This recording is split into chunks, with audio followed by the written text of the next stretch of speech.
மகரிஷி நமக்கு விட்டு சென்றிருக்கிற அந்த பொக்கிஷத்திலே இருந்து, அரிய பொக்கிஷத்திலே இருந்து ஒரு சில செய்திகளை நான் சொல்ல கடமைப்பட்டிருக்கிறேன். மனிதர்கள் இன்றளவும் துன்பப்பட்டு கொண்டிருப்பதற்கு என்ன காரணம் என்பதை பற்றி நன்கு ஆராய்ந்து இந்த துன்பத்திலே இருந்து மனித குலத்தை மீட்டெடுப்பதற்கான வழிமுறையை புத்தர் ஒரு முறை இந்த உலகத்துக்கு சிபாரிசு செய்தார். அந்த புத்தருக்கு பிறகு பல பேர் முயன்றாலும் முடியாத ஒரு காரியத்தை இந்த நூற்றாண்டில் நமக்கு அருட்தந்தை அவர்கள் வழங்கி இருக்கிறார்கள் என்பதுதான் சத்தியத்திலும் சத்தியம். மனிதர்கள் துன்பப்படுவதற்கு மிகப்பெரிய மூல காரணம் எது என்று கேட்டால் அகங்காரம், ஆணவம், கர்வம். நல்ல கோபத்தில் சொல்வதென்றால் திமிர். நிறைய பேர் துன்பப்படுவதற்கு காரணமே அதுதான். அது இல்லாதவர்கள் இந்த உலகத்தில் எந்த கஷ்டமும் படுவதில்லை. ஆனால் மனிதர்களால் அதை விட்டு கொடுக்க முடிவதில்லை.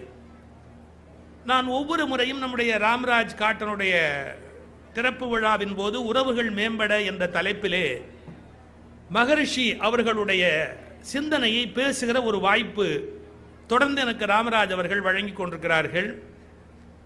100 ரூபாய்க்கு வேஷ்டி வருவதற்கு முன்பே அந்த வாய்ப்பை எனக்கு வழங்கி இருக்கிறார்கள். அதுல ஒரு மிக மிக நெருடலான விஷயம், எப்போதும் உங்களையே உயர்வாக நினைத்து கர்வப்படாதீர்கள் என்று ஒரு அறிவுரை சொல்கிறார்கள். நீங்கள் கர்வப்படாதீர்கள் என்று ஒரு வார்த்தை பயன்படுத்துகிறார்கள்.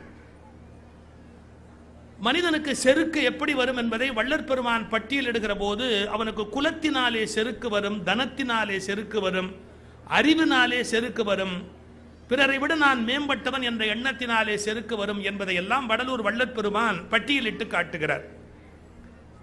அண்ணல் காந்தியடிகள் மனிதனுடைய செருக்கை அடக்குவதற்கு ஒரு அருமையான வழிமுறையை கண்டுபிடித்தார். அண்ணல் காந்தியினுடைய ஆசிரமத்துக்கு யார் போய் முதலில் சேர்ந்தாலும் அவர் கொடுக்கிற வேலை என்ன வேலை தெரியுமா? கழிவறை கழுவ வேண்டும். அந்த கழிவறை கழுவுகிற வேலையை செய்ய வேண்டும் என்று அவர்களுக்கு பட்டியல் போட்டு கொடுப்பார் மகாத்மா காந்தியடிகள். காரணம், மனிதனுக்கு தான் மிக உயர்ந்தவன் என்கிற ஒரு அகங்காரமான எண்ணம் போகிற இடம் அந்த கழிவறையை போய் கழுவுகிற போதுதான் அவனுக்கு ஏற்பட முடியும் என்று காந்தி நம்பினார். இது கூட ராமானுஜருடைய 1000வது ஆண்டு என்று ரொம்ப சிறப்பாக கொண்டாடி கொண்டிருக்கிறார். ராமானுஜருடைய 1000வது ஆண்டு. நான் என்னுடைய பாஷையில் சொல்வதென்றால் அதற்கு ஒரு கடுமையான 2 வரிகளை பிரயோகம் பண்ணினேன் இடத்தில் பேசுகிற போது. ரேடியோவில் ராமானுஜர், டிவியில் ராமானுஜர், உபன்யாச மேடைகளில் ராமானுஜர், எங்க போனாலும் ராமானுஜர் ராமானுஜர் ராமானுஜர். எனது 1000வது ஆண்டு என்று கொண்டாடுகிறார்கள். இன்னும் சரியாக சொல்வதென்றால் பட்டும் பட்டையுமாக பட்டையை கிளப்புகிறார். பட்டும் பட்டையுமாக பட்டையை கிளப்புகிறார் ராமானுஜரன். ஆனால் ராமானுஜர் எந்த நோக்கத்தை விதைத்தாரோ, செருக்கற்ற நிலையில் வாழ வேண்டும் என்கிற விதையை விதைத்தாரோ, அதை பற்றி யாரும் கவலைப்படுவதில்லை. உங்களுக்கு தெரிந்திருக்கலாம், ராமானுஜர் காவிரி ஆத்தங்கரை வழியாக போய்கொண்டிருக்கிறார். திருச்சிராப்பள்ளி காவிரி ஆத்தங்கரை வழியாக. அது காவிரி ஓடிய காலம். அந்த காவிரி ஆத்தங்கரை வழியாக போய்கொண்டிருக்கிறார். அங்கே ஒரு துணி துவைக்கிற சகோதரர், நல்ல வைணவத்தில் அந்த துணி துவைக்கிற சகோதரருக்கு ஒரு பேர் வைத்திருக்கிறார்கள், ஈரங்கொல்லி அப்படிம்பாங்க. ஈரம் கொல்லி, ஈரத்தை கொல்லுபவர், ஈரங்கொல்லி. ஒரு ஈரங்கொல்லி துணி துவைத்துக் கொண்டிருக்கிறார். இந்த ராமானுஜர் நடந்து வருகிற போது, மன்னிக்கணும், நான் இந்த சம்பவம் சொன்னது தாமிரபரணி ஆற்றங்கரையில் துணி துவைக்கிறவர் துணி துவைத்துக் கொண்டிருப்பது. அது தாமிரபரணி ஆற்றங்கரையில், காவிரி ஆற்றங்கரையில் நான் வேறு ஒரு நிகழ்ச்சி சொல்ல விரும்புகிறேன். காவிரி ஆற்றங்கரை நாள்தோறும் ஸ்ரீரங்கத்தில் இருந்து காவிரி ஆற்றில் போய் குளிப்பதற்காக போவார் உடையவர் ராமானுஜர். அப்படி காவிரி ஆற்றில் குளிக்க போகும்போது அவருக்கு அந்த முதுமை காரணமாக யாராவது ஒருவருடைய தோளை பற்றி கொண்டு நீராடுவதற்கு போகவாள். வயசாகி போயிட்டா அது ஒரு பெரிய சிக்கல். நடந்து போகும்போது யாராவது ஒருத்தர் அப்படி, மகாத்மா காந்தி கூட தன்னுடைய பேத்திகளுடைய தோளில் கை வைத்துக் கொண்டு போவார். ஏன்னா நடக்கிறது சிரமம். அப்ப ராமானுஜர் போகிற போது, காவிரி ஆற்றில் குளிக்க போகிற போது எப்படி போவார்னு கேட்டா, மேல் வர்ணத்தை சார்ந்த, மேட்டுக்குடி மேல் வர்ணத்தை சார்ந்த சீடர்கள் தோள் மேலே கை போட்டுக்கொண்டு நதியில போய் குளிப்பதற்காக போவார். ஆனா நதியில குளித்து விட்டு வெளியிலேருந்து திரும்ப நதியிலேருந்து வருகிற போது, குளித்து விட்டு வருகிற போது விசித்திரமான ஒரு காரியம் பண்ணுவார். உறங்காவில்லின்னு ஒரு சீடன். அந்த உறங்காவில்லி யாருன்னு கேட்டா வேடுவர் குலம். நம்ம பாஷையில் சொல்றதா இருந்தா ஷெட்யூல்டு. நம்ம பாஷையில் போகும்போது குளிக்க போகும்போது மேட்டுக்குடியினுடைய மேல் வர்ணத்தினுடைய தோல்ல கை போட்டு கொண்டு போய் குளிச்சிட்டு திரும்ப தண்ணியிலேருந்து வெளியே வரும்போது இந்த உறங்காவில்லியினுடைய தோல்ல அப்படி கை போட்டு கொண்டு நடந்து வருவார் ராமானுஜர். இது எப்படி இருக்கும்? மனசு வருத்தமா இருந்தது பல பேருக்கு. ஏன்னா மேல் ஜாதியை தொட்டுக்கிட்டு போறாரு, குளிக்க போகும்போது குளிச்சுட்டு வரும்போது எவனோ ஒருத்தனை தொட்டுக்கிட்டு வராருன்னு வருத்தம் அவங்க. ஒரு நாள் வேணும்னே ஒரு காரியம் பண்ணாங்க. அவர் குளிச்சுட்டு வரும்போது இந்த உறங்காவில்லியை இந்த இடத்த விட்டு போன்னு நகர்த்திட்டாங்க. ஒரு வேலை கொடுத்து வெளியே போ அப்படின்ட்டாங்க. உறங்காவில்லி போயிட்டான். ராமானுஜர் குளிச்சுட்டு இப்படி மேல வந்தாரு. வந்தவர் இப்படி பார்த்து உறங்காவில்லி எங்க அப்படின்னாரு. அவன் ஒரு வேலையா போயிருக்கிறான், வாங்க வாங்க எங்க தோல்ல கை வச்சு வாங்க போலாம் அப்படின்னு. ஒரு வினாடி அப்படியே திகைச்சு போன ராமானுஜர் யோசிச்சுட்டு இதை வர்றேன் அப்படின்னு மேல போட்டிருந்த மேல் துண்டு இருக்கு இல்லையா, துணி, அதை எடுத்து காவிரி ஆத்துல மறுபடியும் முக்கி ஈரமாக்கி அந்த ஈர துணி அப்படி மடிச்சு இந்த மேட்டுக்குடி மேல் வர்ணத்து சீடர்கள் தோல் மேல அந்த ஈர துணியை போட்டுட்டு தோல் மேல கை வச்சுட்டு சொன்னார், ஈர துணிக்கு தீட்டு இல்லைன்னு.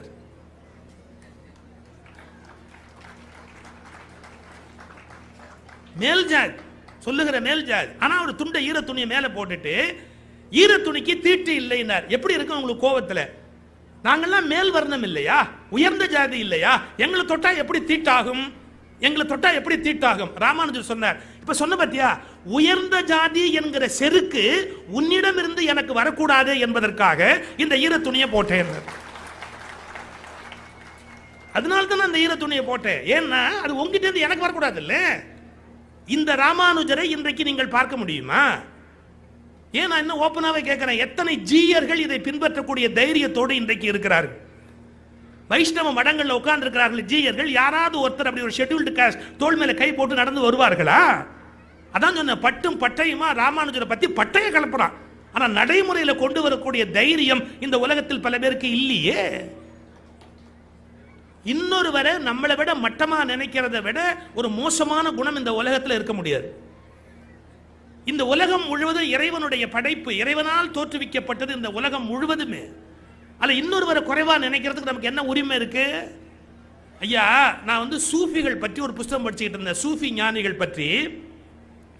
நாகூர் ரூமி அப்படின்னு பேரு. அவர் ஒரு இஸ்லாமியர்.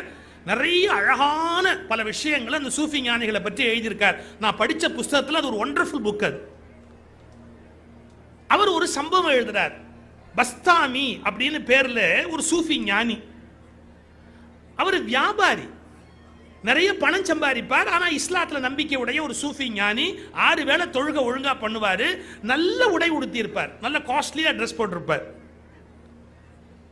தெரு வழியா நடந்து வர்றாரு பஸ்தாமி. வரும்போது ஒரு நாய் படுத்திருக்குது.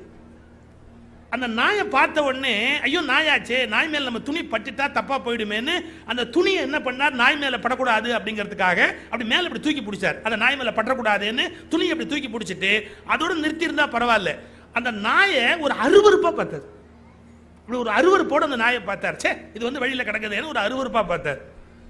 அடுத்த செகண்ட் நாய் மனுஷ குரல்ல பேச ஆரம்பிச்சது. நம்ம ஊர்ல பல மனுஷன் நாய் குரல்ல பேசுறான். இந்த நாய் மனுஷ குரல்ல பேசு. பஸ்தாமி, உன் துணி என் மேல படல, நீ இவ்வளவு அவஸ்தைப்பட வேண்டிய அவசியமே கிடையாது, உன் துணி என் மேல ஒன்றும் படல. சரி, ஒருவேளை அந்த துணி பட்டிருந்தா கூட அந்த அழுக்க போறதுக்கு என்ன பண்ணணும்? ஒரு வாளி தண்ணியில முக்கி தொடச்சா போதும். ஒரு வாளி தண்ணியில முக்கி எடுத்து துவைச்சிட்டா அந்த அழுக்கு போயிடும். அவ்வளவுதானே. என் மேல பட்டிருந்தா அழுக்கு, நீ என்ன பண்ணிருப்ப? ஒரு வாளி தண்ணியில தொடச்சிருக்கலாம். அந்த நாய் ஒரு கேள்வி கேட்டுச்சு, இப்போ ஒருவேளை என் மேல பட்டிருந்தா நீ ஒரு வாளி தண்ணியில அந்த அழுக்க போக்கி இருக்க முடியும். ஆனா இப்ப நீ என்ன அருவருப்பா ஒரு பார்வை பார்த்தியே, ஒரு அருவருப்பான பார்வையை என் மேல போட்டியே, அதை 7 கடல் தண்ணியில கழுவுனா கூட போகாதேடா, நான் எங்க போய் கழுவுறது? நீ என்ன வெறுப்பா இப்படி பார்த்தல்ல, அந்த பார்வையை 7 கடல் தண்ணியில கழுவுனாலும் போவாதே, எங்க போய் கழுவுறது? பதில் சொல்லு. பஸ்தாமி ஒரு வினாடி யோசிச்சவர் டக்குன்னு அப்படியே, ஆஹா நம்ம தப்பு பண்ணிட்டோம், நம்ம இன்னொரு வரை குறைவா பார்க்க நமக்கு உரிமை இல்லை. நான் பாரதியை நேசிக்கிறதுக்கு பல காரணங்கள்ல ஒரு காரணம் பாரதியோட ஒரு வரி எனக்கு உயிர் வரி. பாரதியை எத்தனையோ கோணத்துல பார்க்கலாம். ஒரு வரி சொல்றான் பாருங்க, இன்னொரு மனுஷனை அவமதிக்கிற மாதிரி பார்க்காதேன்னா. சில பேர் பார்க்கும் போதே ஒரு அலட்சியமா பார்ப்பாங்க, ஒரு கர்வத்தோட பார்ப்பாங்க, அதை சகிக்க முடியாது. அந்த பாரதி எழுதுறான், மனிதர் நோக மனிதர் பார்க்கும் வழக்கம் இனி உண்டு. வேற ஒண்ணு வேணாம். மனிதர் நோக மனிதர் பார்க்கும் வழக்கம் இனி உண்டோ? எவ்வளவு பெரிய வரி அது.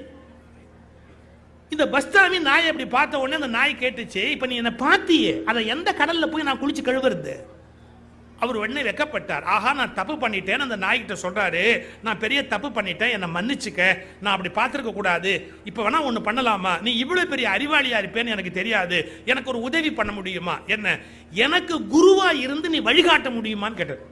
நாயை பார்த்து, எனக்கு குருவா இருந்து வழிகாட்ட முடியுமா? அதுக்கு நாய் சொன்ன பதில் தான் டாப்பு. என் சிஷ்யனா இருக்க உனக்கு தகுதி இல்லையே, அதுக்கு ஒரு யோகியதை வேணுமே, உனக்கு இல்லையே, நான் எப்படி உன்னை சிஷ்யனா வச்சுக்க முடியும்? இவர் ஷாக் ஆயிட்டாரு. என்ன எனக்கு தகுதி இல்லைன்னு சொல்ற? அந்த நாய் சொல்லிச்சு, நான் கடவுள் நம்பிக்கை உடையவன், நீ கடவுள் நம்பிக்கை இல்லாதவன். இவர் 6 வேளை தொழுகை பண்ற சூஃபி. இவரை பார்த்து நாய் சொல்லுது, அது இவன் பள்ளிவாசல போய் தொழுகை பண்ண போறது இல்ல. அது சொல்லுது, நான் கடவுள் நம்பிக்கை உள்ளவன், நீ கடவுள் நம்பிக்கை இல்லாதவன். உன்னை நான் எப்படி இவன் சிஷ்யனை எடுத்துக்க முடியும்? நீ என்ன பேசுற? நான் 6 வேளை தொழுகை பண்ணிக்கிட்டு இருக்கிறேன், என்ன போய் கடவுள் நம்பிக்கை இல்லைன்னு சொல்றியே. நாய் சொல்லிச்சு பாருங்க, கடவுள் மீது நம்பிக்கை உள்ளவன் தனக்கு அடுத்த வேளை சோறு கடவுள் போடுவார் என்று சேகரித்து குவித்து வைக்க மாட்டான். நான் அடுத்த வேளைக்கு தட்டை தூக்கி கொண்டு அலைகிற வழக்கம் எனக்கு இல்லை. நீ 10 தலைமுறைக்கு சொத்து சேர்த்து வைத்திருக்கிறாயே, நீ கடவுள் நம்பிக்கை உள்ளவனா? 10 தலைமுறைக்கு சொத்து சேர்த்து வச்சிருக்கிறியே, நீ நிஜமாவே கடவுள் நம்பிக்கை உள்ளவனா? அப்போ உனக்கு என்ன தெரிஞ்சு போச்சு? உன் பணம் உன்னை காப்பாற்றும் நினைக்கிறிய ஒழிய கடவுள் நம்மளை காப்பாற்றுவாருங்க நம்பிக்கை உனக்கு இல்லையே. உன்ன மாதிரி ஒரு கடவுள் நம்பிக்கை இல்லாதவனோட நான் எப்படி கூட இருக்கிறது? பஸ்தாமி அதுக்கப்புறம் தான் ஞானியாவே மாறுறார். ஆஹா, நான் வாழ்கிற வாழ்க்கை சரியில்லை அப்படின்னு யோசிக்கிறார், மாறுறார். அதுக்கு என்ன அர்த்தம்? தன்னை உயர்த்தி கர்வப்படுகிறவர்கள் அவமானப்படுவது தவிர்க்க முடியாது.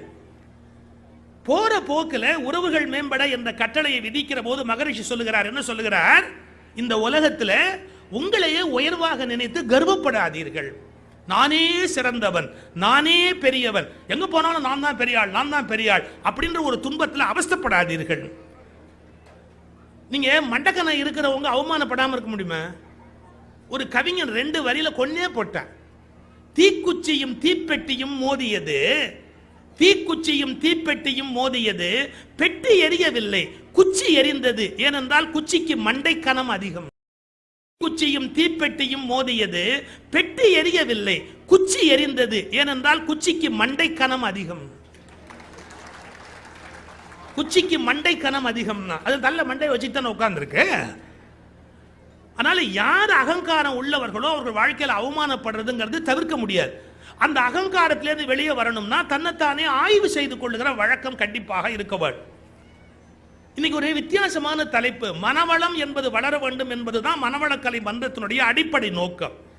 மனம் செழிப்பா இருக்கணும். மனம் அது செம்மைப்பட்டால் மந்திரம் ஜபிக்க வேண்டாம். நிறைய மந்திரங்களை சொல்றோம், அதை பண்றோம் இதை பண்றோம் அப்படிலாம் பண்றதை விட மனம் அது செம்மைப்பட்டால் மந்திரம் ஜபிக்க வேண்டாம். இப்ப ஒரு சின்ன குழப்பம் உண்டு. ஏற்கனவே ட்ரெடிஷன் இருக்கு, ஒரு ரிலிஜன் இருக்கு. நம்ம ஐயா எஸ்பிபி அவர்கள் பேசுற போது இந்து மதம் ஆதிசங்கரால எப்படி ஊட்டுவிக்கப்பட்டது, ஒவ்வொருவரால என்னென்ன நடந்ததுங்கிற விவரம் எல்லாம் சொல்லிக்கொண்டே வந்தார்கள். உண்மைதான், நம்ம பாரம்பரியமா ரிச்சுவல்ஸ் ஜாஸ்தி, நிறைய செல்வமும் ஜாஸ்தி, நிறைய செழுமையும் ஜாஸ்தி. நம்ம தத்துவத்தில் ஒன்றும் குறை கிடையாது. ஆனா நம்ம என்ன பண்ணிட்டோம், நாளாக நாளாக பக்தி அப்படிங்கறத ரொம்ப பிரமாதப்படுத்தணும். ஒரு மனுஷன் பக்தி பண்ணா போறோம், சுவாமியை கும்பிட்டா போறோம், அவன் தன்னுடைய கேரக்டரை பத்தி கவலைப்பட வேண்டாம், அவன் தன்னை சரியா வச்சுக்க வேண்டாம், இல்ல வேற மாதிரி தன்னை ரிஃபார்ம் பண்ண கூட வேண்டாம், பக்தி இருந்தா போதும், பக்தி இருந்தா போதும் அப்படின்னு. இன்னைக்கு பக்தியை எதிர்த்தோ பக்தி பிழையானதுன்னு ஒரு வார்த்தை யாரா சொல்ல முடியுமா? அது சொல்ற தைரியம் இன்னைக்கு யாருக்குமே கிடையாது. பக்தி அப்படிங்கிறது ஒரு பிழையில கொண்டு போய் விடும்னு நம்ம யாரா சொல்ல முடியுமா? இனிமே நீங்க தைரியமா அந்த வார்த்தையை சொல்ல முடியும். ஏன்னா அதை சொன்னது நான் இல்லை, பாரதி ஒரு கவிதையில ஒரு வார்த்தை யூஸ் பண்றான். அந்த இடத்த படிச்சு பார்த்தா நமக்கு மெய் சிலிர்க்கும். இந்த உலகத்தில் தீய பக்தி இல்லாதவன் தன்னை பத்தி சொல்றான். தீய பக்தின்னு ஒரு வார்த்தை போட்டான். பக்தியை யாரா தீய பக்தின்னு சொல்ல முடியுமா? தீய பக்தி இல்லாதவன் ஒரு வார்த்தையை பாரதி கையாடுறான். எனக்கு தீய பக்தி கிடையாது அப்படின்னு. அது என்ன தீய பக்தி? பக்தியில 2 இருக்கு, ஒன்னு தூய பக்தி, இன்னொன்னு தீய பக்தி. தூய பக்தி ஒருபோதும் விமர்சனத்துக்கு உரியது அல்ல. ஆனா தீய பக்தின்னு ஒண்ணு இருக்கு பாருங்க, அது என்னன்னு விளக்கம் சொல்றான் பாரதி. அது என்ன விளக்கம் தெரியுங்களா? தேயம் மீதில் எவரோ சொல்லும், எவனவனோ என்னென்னைக்கோ சொன்ன புழுகு மூட்டை, எவனவனோ என்னென்னைக்கோ சொன்ன பொய், தேய மீதில் எவரோ சொல்லும் அந்த கதைகளை எல்லாம், அந்த தவறுகளை எல்லாம் நம்புகிற தீய பக்தி துளியும் இல்லாதவன் தன்னை பத்தி சொல்றான். இன்னைக்கு மனுஷன் என்ன பண்றான் தெரியுங்களா? யாரோ என்னைக்கோ சொன்னதெல்லாம் நம்புறான். அத மகரிஷி சொல்றார், கேட்ட எல்லாவற்றையும் நம்பி விடாதீர்கள். நீங்க யாரு என்ன சொல்லி கேட்டாலும் அதை அப்படி நம்ப முடியுமா?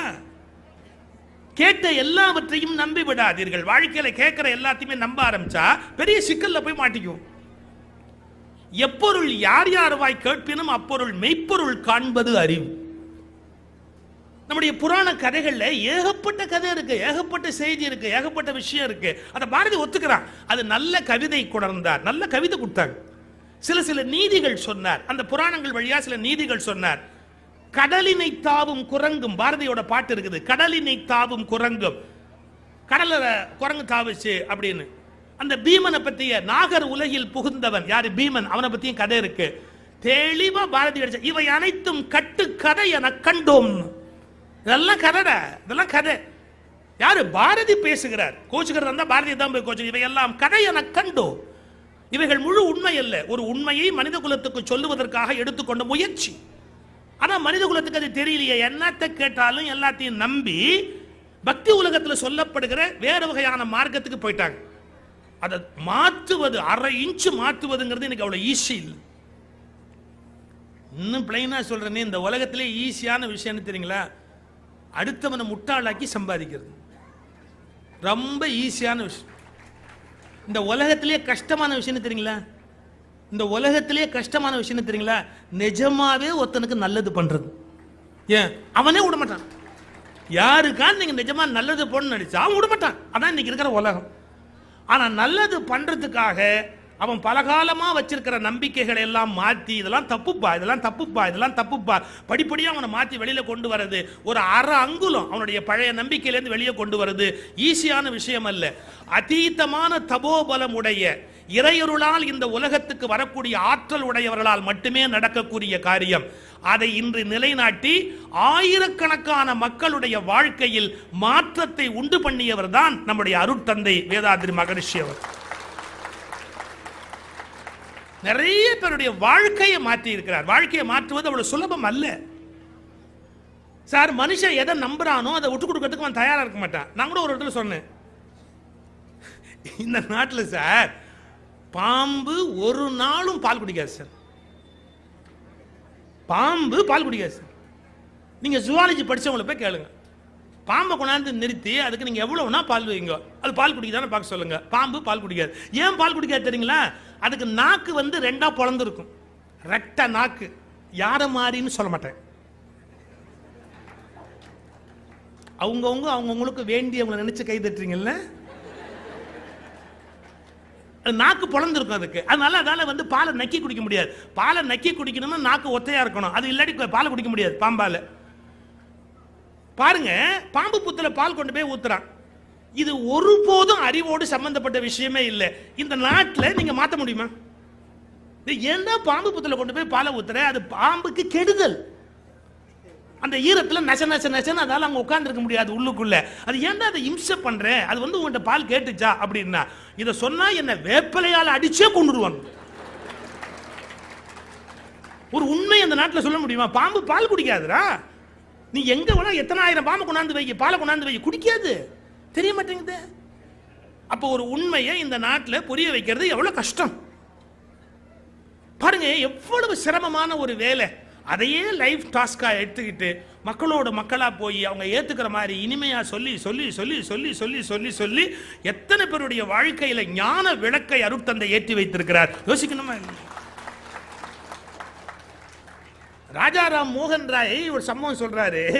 அந்த ராஜாராம் மோகன் ராய் எங்கேயோ சின்ன வயசு அவருக்கு. அவர் சின்ன வயசுல போகும்போது கூட அவர் கூட படிக்கிற பையன் இன்னொருத்தன் கூட, அவன் திடீர்னு அவர்கிட்ட என்ன சொல்றான், ஏதோ காசு கேட்கறான். ஒரனா காசு இருந்தா கொடு, ஒரனா காசு இருந்தா கொடுன்னு. அவர் கேட்டா எதுக்கு ஒரனா காசு கேட்கறேன் அப்படின்னு. அவன் கூட்டிகிட்டு போய் ஒரு இடத்த காமிச்சான். ஒருத்த கரடியை வச்சு வித்தை காட்டிக்கிட்டு இருந்தான்.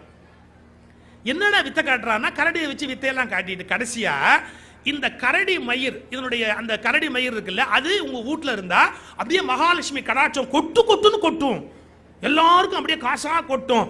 ஆனா அந்த கரடி மயிர் உரனான்றான். இந்த பையன் சொல்றான், எனக்கு பணம் வேணும், அதனால அந்த கரடி இதை வாங்கிட்டு போகணும்னு பார்க்குறேன், அந்த முடியை வாங்கிட்டு போகணும்னு பார்க்குறேன், என்கிட்ட காசு இல்லை, நீ ஒரு 1 நாள் இருந்தால் கொடு, நான் அப்புறம் எப்போ திருப்பி தரேன், எனக்கு கொடு. அப்போ ராஜாராம் மோகன் ராய் கேட்டார், உனக்கு கொஞ்சமாவது அறிவு இருக்கா? என்ன கரடியோட ஒரு முடி வச்சிருந்தாலே லட்ச லட்சமா கொட்டுங்கிறானே, இத்தா பெரிய கரடியை வச்சுக்கிட்டு அவன் பிச்சை எடுக்கிறானே பாத்தியா? உடம்பெல்லாம் அது முடி, அதை வச்சுக்கிட்டு அவன் பிச்சை எடுத்துக்கிட்டு இருக்கிறான். வரனா கொடு, வரனா கொடு, வரனா கொடு, வரனா கொடு. ஆனா இதை வச்சுக்கிறவன் பிச்சை எடுப்பான்னு உனக்கு புரியுதான்? இவன் எப்படி சொன்னா? இது வரைக்கும் அப்படி யோசிக்கவே இல்லையே. நீங்க நம்ம தமிழ்நாட்டில் பாருங்க, இந்த ரிலீஜியஸ் பத்திரிகைகள் எல்லாம் இந்த எந்திரம் மகாலட்சுமி எந்திரம், இது குபேர எந்திரம், இது வீட்டில் இருந்தால் அப்படி இருக்கும் இப்படி இருக்கும். நான் கேட்குறேன், குபேர எந்திரமும் மகாலட்சுமி எந்திரமும் எவன் வீட்டுக்கு போயிட்டாலும் 1 லட்சம் வரும் 2 லட்சம் வரும்னா எந்த பத்திரிகை ஆபீஸ்காரனா அது வெளியே விடுவானா? அவன் தான் அவனே வச்சிருப்பான், 1 லட்சம் வரும் 2 லட்சம் வரும்னு. இதை வித்தா 10 காசு வருமானு தான் அவனு வித்துக்கிட்டு இருக்கிறான். மக்களுக்கு சிந்திக்கிற ஒரு அந்த பழக்கமே இல்லையே. அறிவுபூர்வமாக இந்த சமயத்தை மாற்றி அறிவுபூர்வமான ஒரு எழுச்சியை உலகத்தில் உண்டு பண்ணுவது அவ்வளவு ஈஸி இல்லை. அதுலயும் மனித மனத்தை வளமுடையதாக மாற்றுவது. மனுஷனுடைய மனம் இருக்கு பாருங்க, அவ்வளவு சுயநலமான். நம்ம என்ன இருந்தாலும் அதில் மனம்ங்கிறதே என்ன, நீங்க எல்லாம் வகுப்பு நடத்திருப்பீங்க, கலந்திருப்பீங்க, மனதை பத்தி நிறைய ஆராய்ச்சி பண்ணியிருப்பீங்க. அது ஒரு பெரிய உலகம். அது நான் ஒரு 2 விஷயம் மட்டும் சொல்லிட்டு யாராவது பட்டிமன்றத்துக்கு விட்டுடுறேன். இப்படி சொல்லியே ஒரு 5-6 பேசுவேன். அதுதான் டெக்னிக். நான் வந்த உடனே இனிய நண்பர்களே, நான் உங்களுக்கு ஒரு 343 விஷயம் சொல்ல போறேன்னா எல்லாம் துண்டை காணும் துணியை காணும் ஓடிடுவாங்க. அந்த 343 எப்படி சொல்ல, 1 சொல்லிடுறேன், 2 சொல்லிடுறேன், முடிக்க போறேன். இதுல எனக்கு யார் வழிகாட்டி தெரியுமா? மாணிக்க வாசகர் தான். என்ன, உனக்கு 1 உரைப்போம் கேள், உனக்கு 1 உரைப்போம் கேள்னு சொல்லியே அவர் பாட்டுக்கு பாடிக்கிட்டே போறாரு இல்லையா? ஆனா அப்படிதான் சொல்லணும், கொஞ்சம் கொஞ்சமா சொல்லி தான் அப்படி மெதுவா சொல்லிட்டு போகணும். இந்த மனிதனுடைய வாழ்க்கையில அறிவை கொளுத்துவது, இவனை வளமுடையவனை ஆக்குவது, பலமுடையவனை ஆக்குவது, உயர் உள்ளவனை ஆக்குவது அவ்வளவு சுலபம் இல்லை. மனம்ங்கிறது என்ன சார்? மனம் என்பது எண்ணங்களால் ஆனது. எண்ணம் எப்படி உருவாகிறது? ஏன் ஒருவருக்கு ஒரு எண்ணம் உருவாவது, இன்னொருவருக்கு அந்த எண்ணம் உருவாகல? இவர் நினைக்கிற மாதிரி இவர் ஏன் நினைக்கல?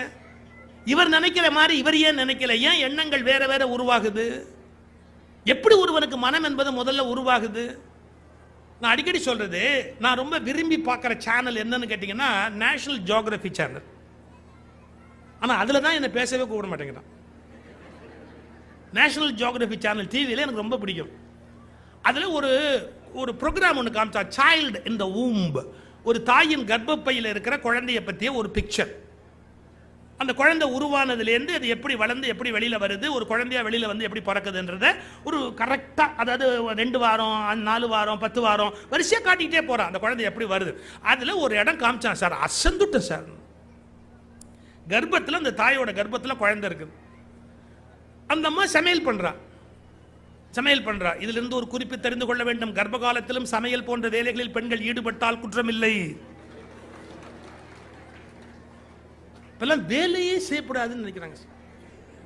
இங்க பெண்கள் குறைவா தான் வந்திருக்கிறாங்க, இருந்தாலும் சொல்ல வேண்டிய விஷயத்த சொல்லணும். என்ன, சமையல் பண்றது நல்ல விஷயம் இல்லைன்னு எவ்வளவோ பெண்கள் இப்ப முடிவு பண்ணிட்டாங்க.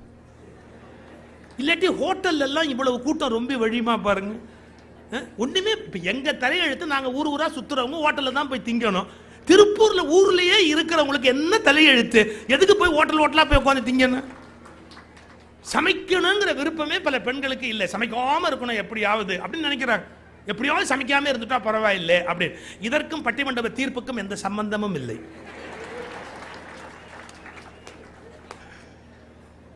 இப்போதெல்லாம் வழக்குகளுக்கும் தீர்ப்புகளுக்குமே எந்த சம்பந்தமும் இல்லாத போது நான் இதை பற்றி என்ன கவலைப்பட வேண்டியிருக்கிறது?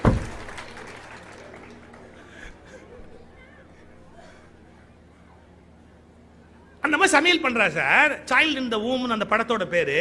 அவ சமையல் பண்றவ என்ன பண்றா பாருங்க, எண்ணத்தையும் அப்படி சட்டியில போட்டு அப்படி தாளிக்கிறா. கும்முன்னு அதுல அந்த புகை வருது சார். இந்த குழந்தைய ஸ்கேன் பண்ணதை காட்டுறான். அது படுத்திருக்கிற குழந்தை ஒரு 7 மாசம் இருக்கும், அப்படி சப்பு கொடு. எப்படி அந்த தாளிதத்தினுடைய வாசனை, அது என்னமோ சட்டியில போட்ட வாசனை கர்ப்பத்தில் இருக்கிற இந்த குழந்தைக்கு எப்படி வரும்? அதான் ஷீல்டு, அது கம்ப்ளீட்டா பேக்குடு. அது உள்ள ஒண்ணுமே போக முடியாது, வாசனையெல்லாம் போக முடியாது. எப்படி அந்த குழந்தை அப்படி அப்படி சப்பு கொட்டுது, நாக்கு அப்படின்னு சப்பு கொட்டுது. அதுக்கு எக்ஸ்பிளனேஷன் சொல்றான். அந்த தாளிச்ச உடனே அந்த வாசனை அந்தம்மா மூக்கு வழியா போய் அவ பிரெயின்ல ஒரு தூண்டல், என்ன வாசனை பிரமாதமா இருக்கு அப்படின்னு ரசிக்கிறது. அவ மனசுல அது தூண்டின உடனே தொப்புள் கொடி வழியா அது தொடர்புடையது தானே, இது மூளையிலையும் அதே எண்ணம் ஏற்பட்டு அப்படின்னு சப்பு கொடு. அப்ப என்னங்க அர்த்தம்? ஒரு தாயின் எண்ணம் பிள்ளையின் எண்ணமாக மாறுகிறது.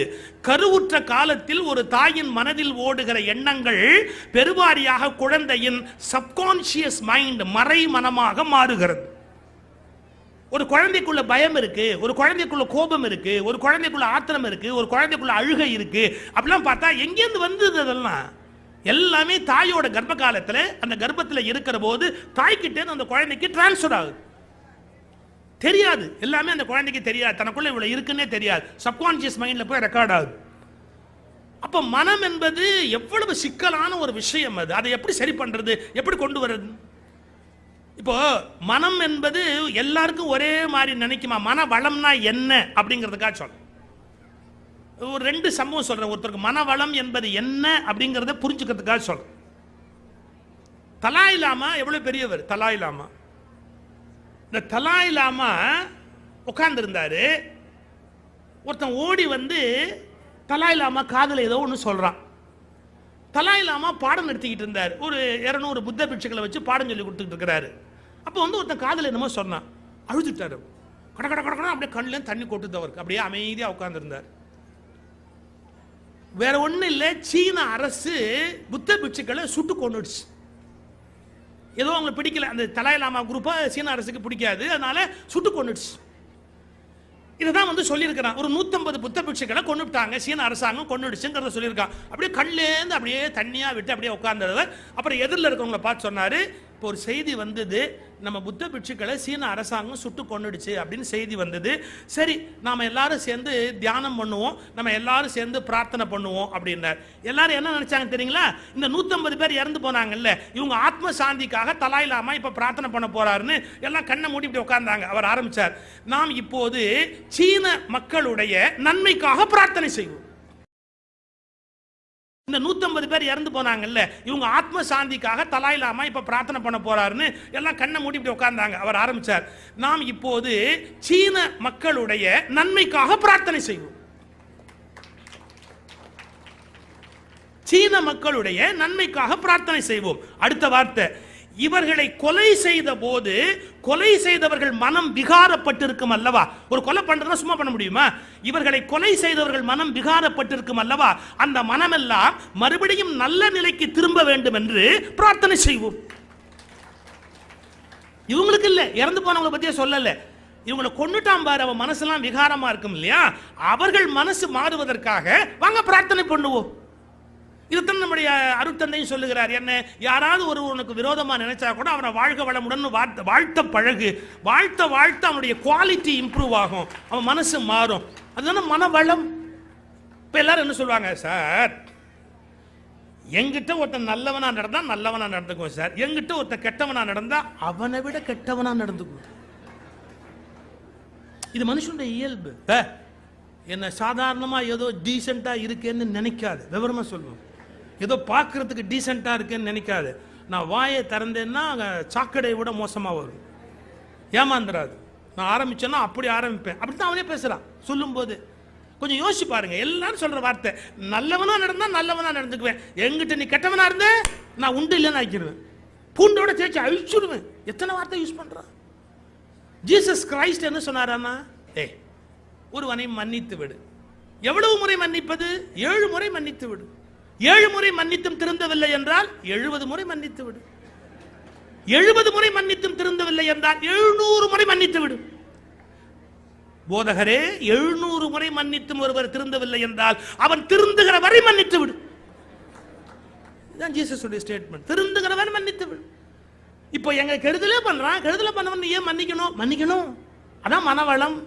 யார் தீமை பண்றானோ அவனை மன்னிக்கும் போதுதான் மனம் வளமா இருக்குன்னு அர்த்தம். எல்லாரும் என்ன சொல்றாங்க தெரியுங்களா, சார் எனக்கு நல்லது பண்ணா நல்லது பண்ண முடியும் சார், கெட்டது பண்ணா நான் எப்படி சார் நல்லது பண்ண முடியும்? ஒரு நிமிஷம். இதுல மனுஷனுடைய ஸ்பெஷாலிட்டி என்ன இருக்குது? நல்லது பண்றவங்க நல்லது பண்ணுவேன், கெட்டது பண்றவங்க கெட்டது பண்ணுவேன். கோச்சுக்காதீங்க. ஒரு நாய் இதுதானே பண்ணுது. நீங்க ஒரு நாய்க்கு போய் ஒரு பிஸ்கட் கொடுங்க, ஒரு ரொட்டி துண்டு போடுங்க, கிட்டு வாலாட்டு. ஏன்னா நீங்க நல்லது பண்ணிருக்கீங்க, அது நல்லது பண்ணுது. எப்படி உங்களை பார்த்து வாலாட்டுது? நீங்க நாய்க்கு ஒரு பிஸ்கட் போட்டீங்க, நாய் வாலாட்டுது. அது மேல ஒரு கல்லை போடுங்க, கடிக்கிறதுக்கு வரும். நல்லது செய்பவனுக்கு நல்லது செய்வதும் கெடுதல் செய்பவனுக்கு கெடுதல் செய்வதும் ஒரு நாயின் இயல்பே ஒழிய ஒரு மனிதனுடைய இயல்பாக இருக்க முடியாது. நல்லது செய்பவனுக்கு நல்லது செய்கிற மாதிரியே கெடுதல் செய்பவனுக்கும் நல்லது செய்தால் மட்டும்தான் நீ நாயிலிருந்து மேம்பட்ட மனிதனாக ஆகி இருக்கிறாய் என்பது உண்மையாக இருக்க முடியும். நமக்கு கெடுதலே பண்ணவங்களை கூட நான் மன்னிக்கிறேன் அப்படின்னு சொல்றது சார் உண்மையான மன வளம். எத்தனை பேருக்கு வரும் அது? எவ்வளவு பேர் அப்படிலாம் வாழ்ந்துருக்கிறாங்க, கொஞ்சம் யோசிச்சு பாருங்க அவங்கள பத்தி. ஏகநாதர்னு ஒரு ஞானி இருந்தார், பக்த விஜயன் கதையில் வருது ஏகநாதர்னு. நான் உதாரணம் சொல்லும் போது ஆம்பளைங்களை சொன்னா அதுக்காக ஆம்பளைங்களை நடுவர் பேசிட்டான்னு நினைக்காதீங்க. நான் உதாரணம் சொல்லும் போது பெண்களை சொல்லிட்டா பெண்கள் கட்சியில் ஒரு பேசுறாலாம் நினைக்காதீங்க. உதாரணம் சொல்லும் போது நான் இதான் சொல்ல முடியும், அதுக்காக திருநங்கைகளா பார்த்து நான் சொல்ல முடியுமா? பட்டிமண்டமும் ஆண்களா பெண்களான்னு வரும்போது அதைத்தான் நம்ம நாராயணன் வம்பு முடிச்சாருங்க. கவனிச்சிங்களா? எப்பவுமே இரண்டுக்கும் இல்லாத மூன்றாவது சொல்லி பழக்கப்பட்ட சுகி சிவம் இங்கே என்ன செய்ய போகிறார்? இதுக்கு தான் கோத்து வாங்குறதுன்னு பேர். மெதுவாக அப்படி சீண்டி விட்டு பார்க்குறாரு. எப்பவுமே அப்படி சொல்லுவார், இப்போ என்ன சொல்ல போறார்? நான் என்ன புதுசாக சொல்ல முடியுமா? ரைட். ஏகநாதர் ஒரு ஞானி இருந்தார் சார். பக்த விஜயன் கதையில் வருது. இந்த ஏகநாதர் என்ன பண்றாரு, கங்கை கரையில் குளிச்சுட்டு கங்கையில் குளிச்சுட்டு வெளியே வர்றார். கங்கையில் குளிச்சுட்டு இந்த ஏகநாதர் வெளியில் வரும்போது அப்படி அப்படி குளிச்சுட்டு அப்படி வெளியில் வந்துகிட்டு இருக்கிற போது ஒருத்தர் என்ன பண்ணா, வெத்தலைப்பாக்கு போட்டு எச்சல் அவர் மேலே துப்பிட்டான். பளிச்சுன்னு அவர் மேலே எச்சல் துப்பிட்டான். அவர் ஒன்றுமே சொல்லல. நேராக மறுபடியும் போனார், கங்கையில் குளிச்சுட்டு திரும்பி வெளியே வந்தார். இவர் ரெடியாக இருக்கிறார், மறுபடியும் துப்பிட்டான். அவர் பாட்டுக்கு ஒன்றும் சொல்ல, ஏன்டா என் மேலே துப்புறதுன்னு கூட கேட்கல. நேராக போனார், மறுபடியும் குளிச்சார். நீங்க நம்பினா நம்புங்க, நம்பாட்டி போங்க. செஞ்சுரி போட்டார். இவரும் குளிக்க குளிக்க வெத்தலை பாக்கு போட்டுக்கிட்டே இருக்கிறான். அந்த நேரத்தில் வெத்தலை பாக்கு போடுவோம், அந்த ஒன்று துப்புவோம். ஒன்றுமே அசரலை. 100 தடவை கங்கையில் போய் குளிச்சுட்டு 100ஆவது தடவை வெளியே வந்தார் பாருங்க. இவன் துப்புனா குளிக்க போனார். அவன் அசந்துட்டான்.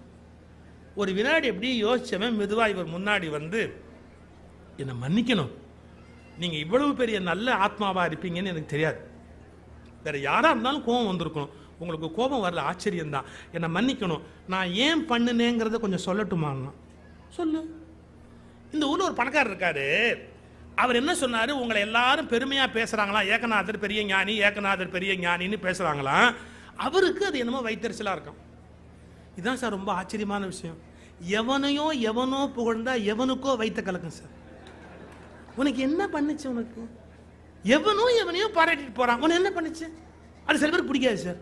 சில பேர் மகாத்மா காந்தி மேலேயே கோபமா இருப்பான். ஏன்? இந்த ஆள் நேர்மையா இருந்ததால தானதையா இவனுக்கு பின்னால வந்தவெல்லாம் நேர்மையா இருக்கணும்னு எதிர்பார்க்கறான்.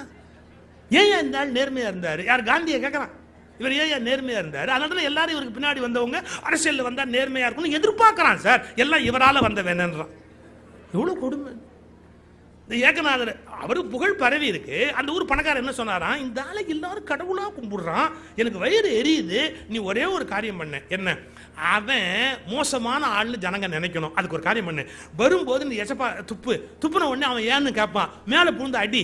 நீ அவனுமா கங்கையில கரண்டி அப்படியே கரையில உருளுவீங்க. இது நல்லா எல்லாரும் ஊரெல்லாம் கூடி பார்த்தா இந்த ஏகநாதர் ஞானிங்கிற ஐடியா எல்லாருக்கும் போயிடும். ஆனா அந்த ஆளு மோசமான ஆளியா எவனோடைய கட்டி பொருள் சண்டை போட்டுக்கிட்டு இருக்கிறாருன்னு அப்படி ஒரு எண்ணம் வரணுங்கிறதுக்காக அவர் சொன்னாரு, நீ மட்டும் எச்ச துப்பி உங்ககிட்ட ஏகநாதர் சண்டைக்கு வந்து மணல்ல கட்டி புரண்டாருன்னா ஒரு தங்க காசு தரேன், ஒரு தங்க காசு உனக்கு நான் தர்றேன், நீ போய் அதை செய்யின்னு சொன்னார். இந்த அல்பம் மனுஷன் அந்த தங்கத்துக்கு ஆசைப்பட்டு புத்தி கெட்டு போய் இந்த மாதிரி ஒரு தவறான காரியம் பண்ணிட்டேங்க, அதனால தான் உங்க மேலே எச்ச துப்புறேன், என்னை மன்னிச்சுக்கங்க, ஒரு தங்க காசுக்கு ஆசைப்பட்டு பண்ணு. இதுக்கு என்ன சார் ரிப்ளை சொல்லுவாங்க யாரா இருந்தாலும்? ஏகநாதர் சொன்னார், நீ முதலையே சொல்லிடக்கூடாதா, உனக்கு ஒரு தங்க காசு கிடைக்கும்னா நான் சண்டை கூட போட்டிருப்பேன். என்னால் கொடுக்க முடியாது, என்னாலும் உனக்கு தங்க கொடுக்க முடியாது. கஷ்டத்தில் இருக்கிற உனக்கு ஒரு தங்க காசு கிடைக்கும்னா எனக்கு என்ன குறைஞ்சு போகுது? சண்டை போடுற மாதிரியா நான் பண்ணியிருப்பேன்ல, நீ முதலையே சொல்லியிருக்க வேண்டாமான்னு அழுதுட்டான். எங்க நீங்க இவ்வளவு பெரிய நோபல் சோலாவா இருப்பீங்க, நான் எதிர்பார்க்கவே இல்லைன்னு என்ன பண்ணா அப்படியே காலில் விழுந்து மன்னிப்பு கேட்கறதுக்காக காலில் உழப்பனாம பிடிச்சிட்டு சொன்னாரு, தப்பு தப்பு தப்பு தப்பு, உண்மையா பார்த்தா முறையா பார்த்தா உன் காலில் தான் நான் உழணுமே ஒழிய என் காலில் நீ விழக்கூடாது. ஏன்னா இப்ப நீ எச்ச துப்புனதால தானே 100 தடவை நான் கங்கையில குளிச்சேன். 100 தடவை கங்கையில குளிக்கிற புண்ணியத்தை வேற என்னைக்காவது அடைய முடியுமா? நீ செஞ்சதால தானே எனக்கு கிடைச்சது. நான் வேற என்னைக்கே செய்ய போறேன்னா இல்ல இல்ல. அப்ப எனக்கு அதிக புண்ணியத்தை நீ தானே வாங்கி தந்திருக்கிற, நில்லு உன் காலில் விழுந்து கும்பிடுறேன். இதான் மனவளம். மனவளம்னா பாருங்க, எல்லாரும் எதை தவறா நினைப்பாங்களோ அதை கூட உயர்வா நினைக்கக்கூடிய ஒரு பண்பு. பெரிய மகான்களுடைய வாழ்க்கையை பார்த்தா நமக்கு ஆச்சரியமா இருக்கு சார். இலங்கையில சாது அப்பாத்துரைன்னு ஒரு ஞானி இருந்தார். இலங்கையில அப்படிலாம் சன்னியாசிகளை பார்க்க முடியாது. சாது அப்பாத்துரை இலங்கையில தேயிலை தோட்டத்து தொழிலாளர்கள் இருக்காங்க இல்லையா, அந்த தேயிலை தோட்ட தொழிலாளர்களுக்கு ஒரு சிக்கல். அங்க பெண்கள் வேலை பார்க்கறாங்க, மன்னிச்சுக்கங்க, அவங்க முறை இல்லாமலேயே கருவடைந்து விடுகிறார்கள். ஏன்னா அவங்க தொழிலாளர்கள், தேயிலை தோட்டத்து தொழிலாளர்கள் எல்லாரும் பயன்படுத்திடுறாங்க. அந்த பெண்கள் கருவுற்றுறாங்க.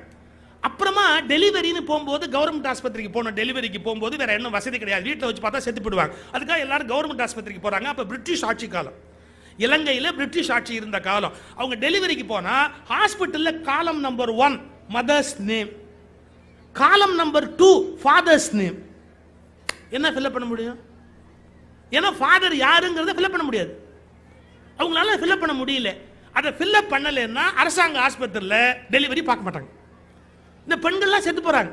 இதை சாது அப்பாத்துரைட்ட சொல்றாங்க, நம்ம பொண்ணை பாருங்க கஷ்டப்படுறாங்க, தேயிலை தோட்டத்தில் வேலை பார்க்கும்போது பிரெக்னென்ட் ஆயிடுறாங்க, ஹாஸ்பிட்டலில் போனால் டெலிவரி பார்க்க மாட்டேங்கிறான். இவர் கேட்டார், ஏன் பார்க்க மாட்டேங்கிறான்? அதில் ஃபாதர்ஸ் நேம்னு ஒரு காலம் இருக்கு, அதை ஃபில்அப் பண்ணாதான் பண்ண முடியுமா, ஃபில்அப் பண்ண முடியல, அதனால செத்து போறாங்க. நீங்க நினைச்சே பார்க்க முடியாது. சாது அப்பாத்துரை ஒரு பேர் சொன்னார், என்ன இது ஒரு பெரிய விஷயமா, எல்லாரையும் என் பேரை ஃபில்அப் பண்ண சொல்லு சார், எல்லாத்துலையும் என் பேரை ஃபில்அப் பண்ண சொல்லு. ஐயோ என்னங்க நீங்க எவ்வளவு பெரிய ஞானி, எவ்வளவு நல்ல மனுஷன், உங்க போட அவர் உயிரை காப்பாத்துறதுக்கு மனுஷனுக்கு என் பேர் கெட்டா என்ன கெட்டிட்டு போகுது, நீ எல்லாத்துக்கும் அப்பான்ற இடத்துல என் பேர் போட்டு போ. இப்ப இப்படி சொல்லாமையே சில சாமியார் பண்றான்.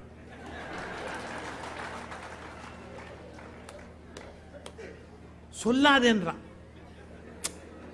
இவரு தப்பே பண்ணாம என் பேர் போட்டுக்கொண்டாரு. யாரு? சாது அப்பா போட்டுக்கோ, என் பேர் போட்டுக்கோ. உன்னை அதுக்கப்புறம் பெண்கள் தப்பிக்கணும் இல்லை, எல்லாரும் ஃபாதர்ஸ் நேம் ஃபாதர்ஸ் நேம், சாது அப்பாத்துரை சாது அப்பாத்துரை சாது அப்பா. பிரிட்டிஷ்காரன் ஷாக் ஆயிட்டான், இவ்வளவு பேருக்கு ஒரே அப்பாவா? புடிச்சிட்டு வாடா அவர்.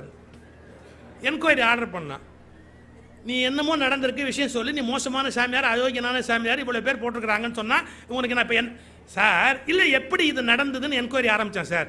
சாது அப்பாத்துடைய ரிப்ளை என்ன தெரியுமா? இந்த பாரு, இதை பத்தி விசாரிக்காது, இந்த தவறுக்கு எனக்கு என்ன தண்டனை கொடுக்க முடியுமோ அதை கொடுத்து இந்த விஷயத்தை முடி.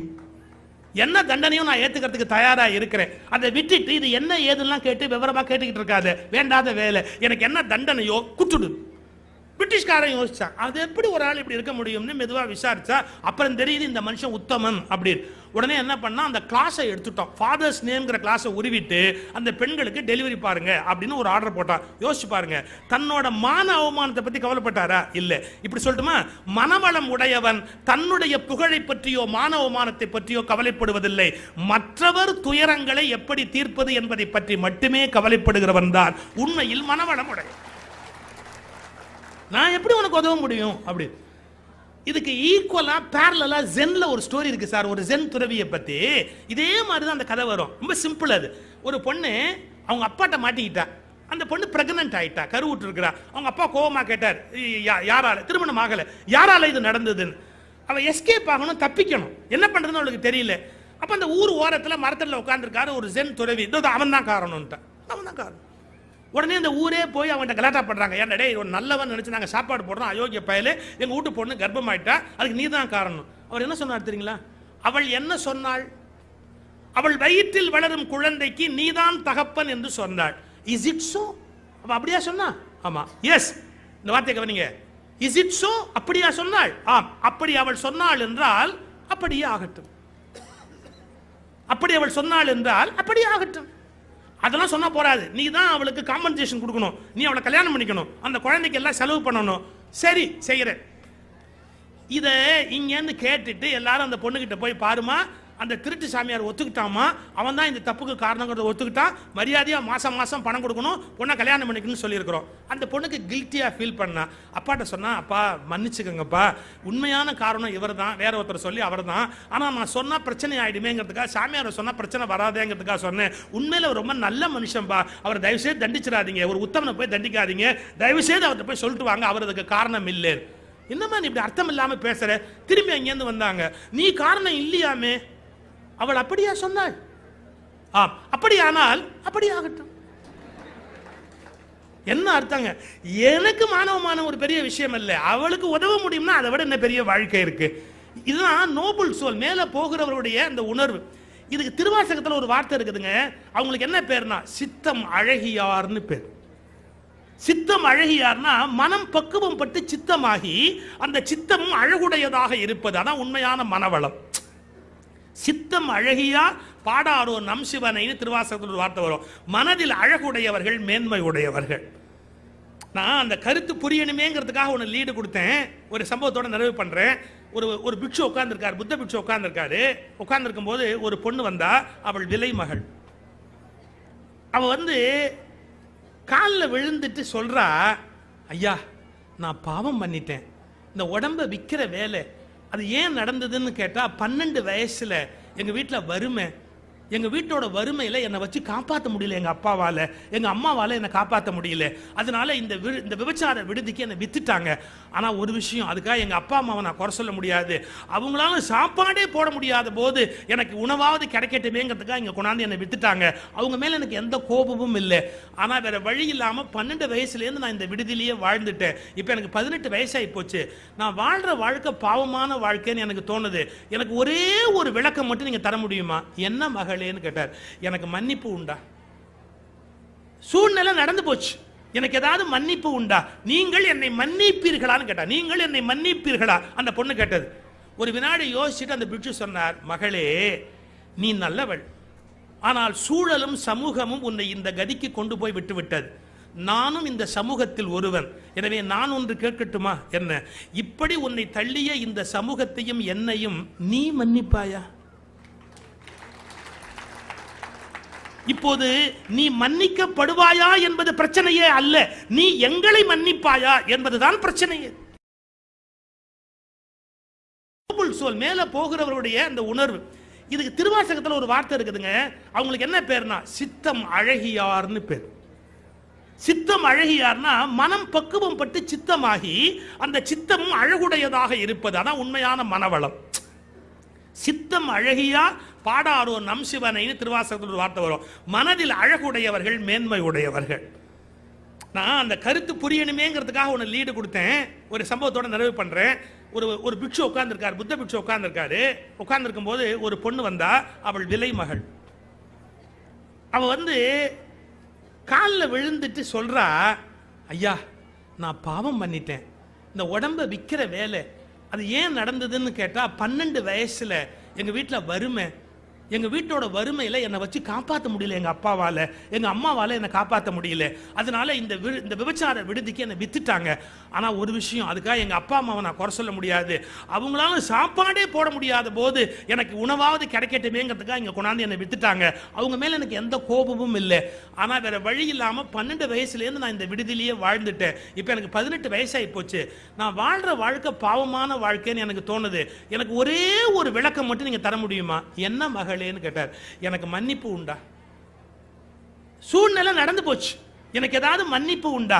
நீங்கள் என்னை மன்னிப்பீர்களான்னு கேட்டா. நீங்கள் என்னை மன்னிப்பீர்களா அந்த பொண்ணு கேட்டது.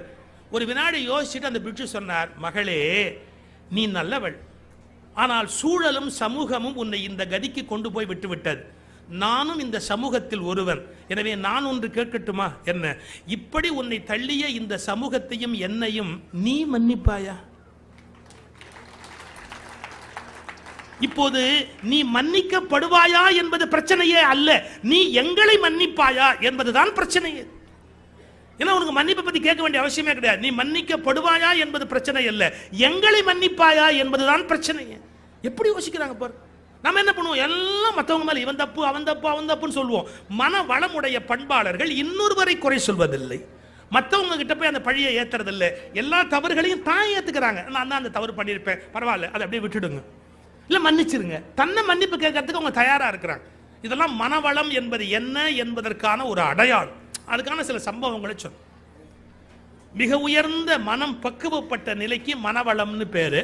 மற்றவங்களை வளர்க்கிற உயர்வதை பார்த்து சந்தோஷப்படுறது, மற்றவங்களுக்காக வாழ்வது, இன்னொருவருடைய புகழை தன்னுடைய புகழா கருதி சந்தோஷப்படுவது, இன்னொருத்தருக்கு ஒரு நல்ல பாராட்டு மாலை எல்லாம் உன் புகழ் என்னுடைய புகழ் மாறி அப்படின்னு சொல்லி. இப்போ ராமாயணத்தில் ஒரு இடம் வரும், அதாவது பரதனுக்கு ராஜ்யம் கிடைச்சதுன்னு உடனே ராமன் சொல்லுவான் அது எனக்கு கிடைச்ச மாதிரி, பரதனுக்கு கிடைச்சா அது எனக்கு கிடைச்ச மாதிரி அப்படின்னு. அந்த மாதிரி இன்னொருவருக்கு ஒரு சிறப்பு கிடைச்சா தனக்கு கிடைச்சதா நினைச்சு சந்தோஷப்படுறது. இதெல்லாம் மனவளத்துக்கான சில இலக்கணங்கள். இப்போ பட்டிமன்றத்துக்குள்ள வரும். இந்த மாதிரியான மனவளம் என்கின்ற அந்த உயர்ந்த நிலை மன விகாரம் அல்ல, மன அழுக்கு அல்ல. திருவாசகத்தில் ஒரு வரி வருது, அழுக்கு மனத்து அடியேன்னு ஒரு வார்த்தை. மனசு முழுக்க அழுக்கு, அழுக்கு மனத்து அடியேன். எவ்வளோ அழுக்கு தெரியுமா சில பேர்? சார் ஒருத்தன் வீட்டுக்கு போனான் சார், போன உடனே அவன் பாயசம் கொடுத்தான். இந்த வந்தவன் கேட்டால் என்ன விசேஷம் இன்னைக்கு பாயசம் கொடுக்குறேன்னா, என்ன விசேஷம் பாயசம் கொடுக்குறேன்? இல்லை எங்கள் பக்கத்து வீட்டுக்காரனுக்கு லாட்ரியில் 5 லட்சம் ரூபாய் விழுந்திருக்குது. பக்கத்து வீட்டுக்காரனுக்கு லாட்ரியில் 5 லட்சம் ரூபாய் விழுந்ததுக்கு நீ பாயசம் வச்சு கொடுக்குறியா? நாடு எப்படி மாறி போச்சப்பா, என்ன அப்படி உனக்கு சந்தோஷம்னா? இல்லை அந்த டிக்கெட் தொலைஞ்சு போச்சு, அதான் பாயசம் வச்சேன். பாருங்க, அடுத்தவனுக்கு ஒன்று கிடைக்காதுன்னா அதை கொண்டாடுறதுக்கு பற்றவே தயாராக இருக்கிறான். இதுக்கு என்ன பேர்? அழுக்கு மனத்து அடியேன். மனசெல்லாம் அழுக்கு, மனசெல்லாம் பொறாமை. மனவளம், இன்னொருவருடைய நன்மையை கண்டு மகிழுதல், இதெல்லாம் மனவளத்துக்கான இலக்கணம். இந்த மனவளம் உடையவர்கள் மனிதர்கள்ல 2 பிரிவு, ஆண்களா பெண்களா. அப்ப ஆண்களா பெண்களா அப்படி ஒன்று நீங்க ஒரு கேள்வி கேட்பீங்க. சார் டெக்னிக்கல் கொஸ்டின், நான் யாரையாவது விமர்சனம் பண்ணுறதா தப்பா நினைச்சிடாதீங்க. இன்னைக்கு திருநங்கைகளை மதிக்கணுங்கிற பண்பாடு வளர்ந்துருக்கிற காலம். அது அவங்க தப்பே கிடையாது, அது அவங்க தப்பு கிடையாது. அவங்க அப்படி பிறந்துட்டாங்க, அது அவங்க தவறா? இல்லை. அப்படி திருநங்கைகளா இருக்கிறவங்கள மதிக்கணும் அப்படின்னு இருக்கும்போது, ஏன் சார் நீங்க தலைப்பு போட்டீங்களே ஆண்களா பெண்களான்னு தான் கேட்டீங்களே ஒழிய அவர்கள் மனோநிலையை பத்தி நீங்க யோசிக்க வேண்டாமா? நான் ஒரே ஒரு பதில் சொல்லட்டுமா? அதுக்கு ஒரே ஒரு பதில் தான் இருக்கு. என்ன?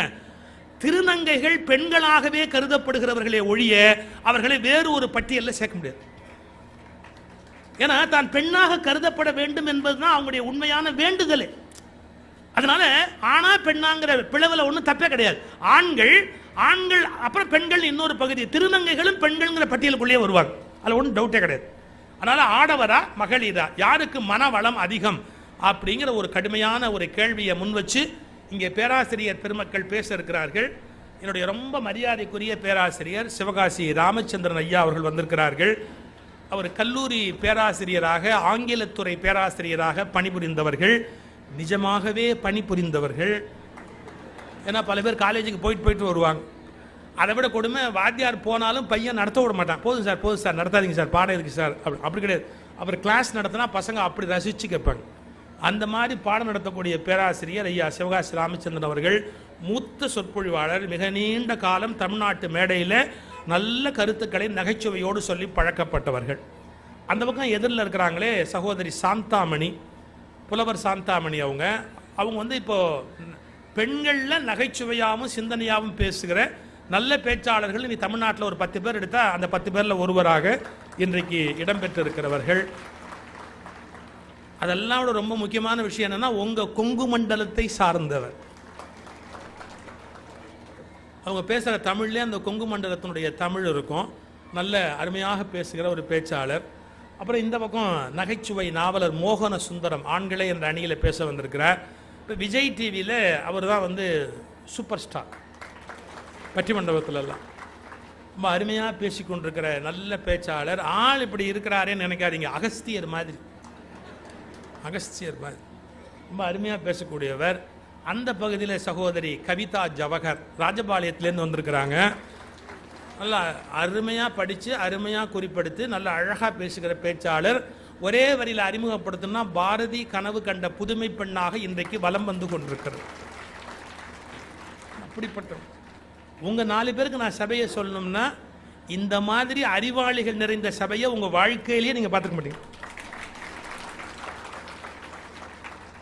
ஏன் எல்லாருமே அறிவி திருக்கோயிலில் மெம்பராக இருந்தால் அறிவாளின்னு தானே சார் அர்த்தம் இல்லையா? அப்படி ஒரு சிறந்த சபை. இங்கே முன்வரிசையில் உட்கார்ந்துருக்கிறவங்க மட்டுமே ஒரு 10,000 கோடி, ரெண்டாவது வரிசையில் அது ஒரு 8,000 கோடி. அந்த மாதிரியான பெரிய அவங்களுக்கு நிமிஷமே ஒரு நிமிஷம் கூட செலவு பண்ண முடியாது. அப்படிப்பட்ட அன்பர்கள் அவங்க எல்லாத்தையும் விட்டுட்டு மகரிஷியினுடைய பணி என்பதற்காக இங்கே நேரத்தை ஒதுக்கி இந்த இடத்துல வந்து உட்காந்துருக்காங்க. ஐயா எஸ்வி போன்றவர்கள் எல்லாம் எப்படி ஒரு மிகப்பெரிய தொழிலதிபர்கள் பெரியவங்க. அந்த மாதிரி கார்த்திகேயன் அவர்கள் எவ்வளோ பெரிய உயர்ந்த பதவியில் வகித்து இன்றைக்கு புகழ்பெற்று விளங்குகிறவர்கள். இது மாதிரி எல்லாம் மிகச்சிறந்த மனிதர்கள். அதனால் இந்த சபையில் பேசுகிறோம் அப்படிங்கிற அந்த ஒரு காஷியஸ் எச்சரிக்கை உணர்வோடு நீங்கள் நல்ல முறையில் பேச வேண்டும் என்று உங்கள் 4 பேரையும் கேட்டுக்கொண்டு